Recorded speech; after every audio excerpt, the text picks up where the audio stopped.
कुठेतरी बाहेर जायचं म्हणलं ना, घरातली इतकी पटपट कामं होऊन जातात, ते काय ते तुम्हाला पुढे सांगते. त्याच्या अगोदर सकाळ सकाळी छान अशी देवपूजा करून घेतली, सगळा स्वयंपाक करून घेतला आणि आम्हाला तुळशी मार्केटला जायचं होतं बसनं. तर इथं बस स्टॉपवरती आल्यानंतर ना खूप वेळानं बस आली, त्याच्यामध्ये पण आम्हाला बस सापडल्यानंतर बसमध्ये बसायला काही जागा वगैरे भेटली नाही, उभारूनच मग दगडूशेठपाशी पोहोचलो. प्रसाद वगैरे घेतला, गणपतीचं दर्शन घेतलं आणि त्याच्यानंतर साईडला स्वामी समर्थांचं मंदिर होतं, त्यांचं पण दर्शन घेतलं आणि परत आम्ही मार्केटमध्ये गेलो.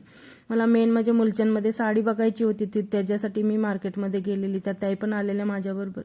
खूप सारे व्हरायटीज आलेले ह्यावेळेला आर्टिफिशियलमध्ये आणि भरपूर अशी गर्दी पण होती. तर डिझाईन वगैरे पण ना भरपूर अशा होत्या, पण मला काही घालायचं नव्हतं, त्यामुळे मी काही खरेदी केलं नाही. जे काही मला घ्यायचं होतं ते खरेदी केले आणि आम्ही मुलचंदमध्ये गेलो.